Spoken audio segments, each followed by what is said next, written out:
हड़प्पा सभ्यता के समय का एक शांत गांव, जहां लोग मिट्टी के घरों में रहते और चंद्रमा की रोशनी में किस्से सुनते। उसी गांव में रहता था दीप, एक शांत और सरल युवक जिसे ना अपने अतीत का पता था ना अपनी शक्ति का। पर किसी को नहीं पता था कि दीप का दिल एक प्राचीन अग्नि स्रोत था, जिसे छूने से मृत भी अमर हो सकता था। दीप का सपना था एक महान योद्धा बनना, ताकि वो अपने गांव की रक्षा कर सके और शायद अपने माता पिता की मौत के रहस्य को भी सुलझा सके। वो दिन रात मेहनत करता, तलवार चलाना सीखता और प्रकृति की शक्तियों को समझने की कोशिश करता। पुरानी किताबों में दर्ज है एक ऐसा जीव जिसे न कोई देवता बना सका, न कोई राक्षस रोक सका। वो जन्मा था अंधकार की कोख से, जब 7 ग्रहों का संयोग एक दानव शक्ति को जन्म देने के लिए हुआ। यही शक्ति बनी कालद्रक, एक ऐसा ड्रैगन जिसकी रगों में खून नहीं, काली जादू की लपटें बहती थीं। उसका शरीर राख की तरह धुआंधार, उसकी आंखें जैसे अग्निकुंड से उठती ज्वाला। उसकी हर सांस के साथ हवा जहरीली हो जाती, और जहां उसका साया पड़ता वहां पेड़ पौधे मुरझा जाते, नदियां सूख जाती। कालद्रक इंसानों को मारता नहीं, वो उनकी आत्मा को चूसता, उनकी डर और दर्द से खुद को ताकतवर बनाता। उसके पंजों से फटी हुई जमीन भी चीखती थी। किसी गांव में उसकी मौजूदगी का संकेत होता, सिर्फ राख और अधजली हड्डियां। कालद्रक एक प्राचीन ड्रैगन था जो कभी देवताओं का सेनापति हुआ करता था, लेकिन जब उसने अमरता की लालसा की तो उसे शापित कर दिया गया। अब वो सिर्फ एक ही चीज चाहता था, अग्नि हृदय। जब उसे पता चला कि वो शक्ति अब दीप के सीने में है, तो वो अपनी पंख फैलाकर आकाश फाड़ता हुआ गांव की ओर बढ़ा। और जैसे ही पहुंचा, गांव में एक लड़की थी, अन्वी। वो बचपन से दीप की सबसे अच्छी दोस्त थी। सब कुछ सामान्य चल रहा था, जब अचानक आसमान में काले बादल छा गए। हवा में एक अजीब सी घुटन भर गई और धरती कांपने लगी। जैसे ही कालद्रक ने गांव की सीमाओं को पार किया, एक ग्रामीण ने दूर आसमान की ओर इशारा करते हुए चिल्लाया, वो देखो, वो कालद्रक है, भागो। कालद्रक आ गया।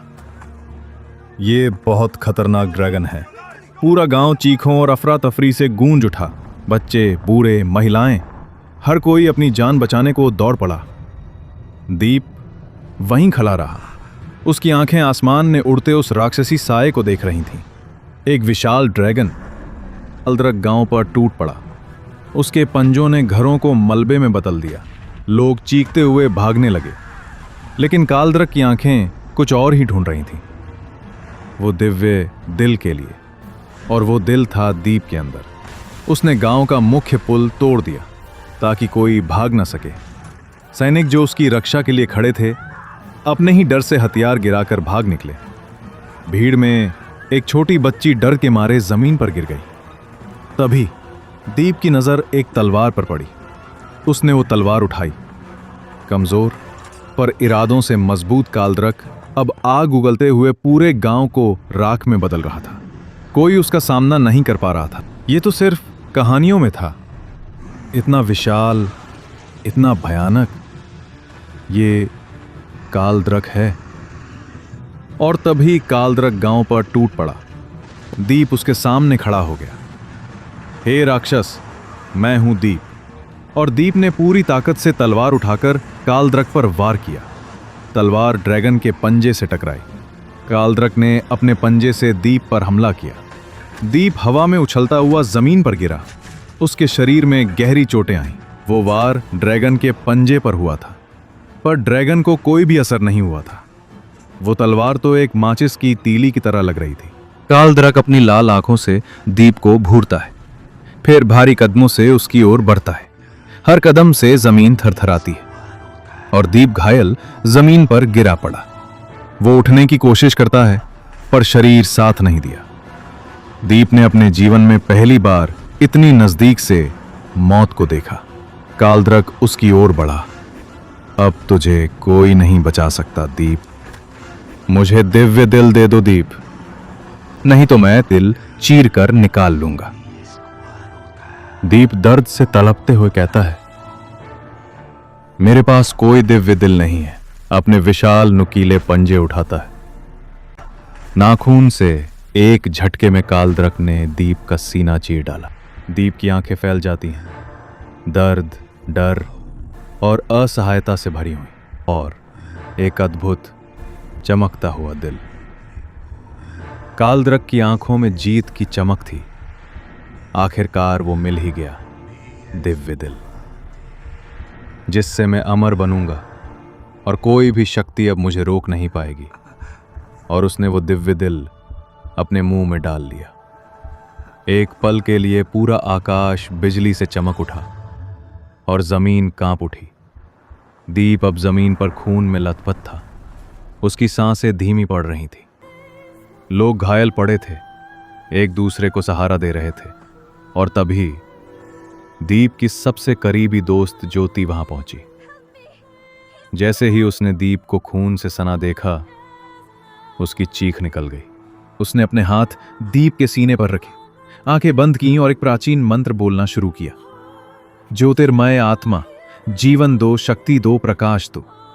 कमरे में एक हल्की नीली रोशनी फैल गई। दीप की सांसें लौट आई थी। वो अपने सीने पर हाथ रखता है और वहां से एक स्वर्ण ज्योति निकलती है। अब वो जीवित है, लेकिन अपने दिव्य दिल के बिना। फिर उसे वहां एक तलवार और एक कवच मिलता है, बहुत ही पुराना और चमत्कारी, जैसे किसी देवता ने उसी के लिए छोड़ दिया हो। दीप अब बाहर आता है, पर तभी उसकी नजर पड़ती है ज्योति अपने गुरु से बात कर रही है। गुरुजी, गंभीर स्वर में दीप को अभी कुछ नहीं बताना चाहिए, समय आने पर उसे सब पता चल जाएगा। ज्योति आंसुओं के साथ, पर कब तक गुरुजी? दीप को पता होना चाहिए कि कालद्रक कौन है, और सबसे बड़ी बात, उसके माता पिता कौन थे। गुरु गुस्से में, नहीं, वो ड्रैगन बहुत खतरनाक है। दीप अभी बहुत कमजोर है, उसके पास कोई शक्ति नहीं जो कालद्रक का सामना कर सके। ज्योति चुप हो जाती है। दीप सामने आता है। मैंने सब सुन लिया, मुझे कोई रोक नहीं सकता।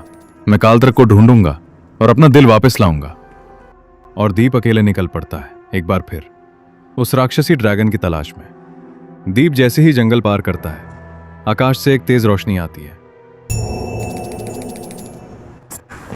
उस रोशनी से एक रहस्यमयी व्यक्ति प्रकट होता है, आंखों में ज्योति और हाथ में चमत्कारी चिन्ह। वो व्यक्ति दीप से कहता है, मैं तुम्हारे पूर्वजों की आत्मा से भेजा गया हूं। अब मैं तुम्हें वो शक्ति दूंगा जो कालद्रक को हराने के लिए तुम्हारे भीतर जागेगी। दीप के शरीर में एक नया प्रकाश भर जाता है। अब दीप अकेला नहीं है, अब उसके पास है उद्देश्य, शक्ति और एक मकसद, दिव्य दिल को वापस लाना। क्या दीप कालद्रक ड्रैगन से जीत पाएगा? क्या दीप अपना दिव्य दिल वापस ले पाएगा? देखिए अगले पार्ट में दीप और कालद्रक खतरनाक ड्रैगन की लड़ाई।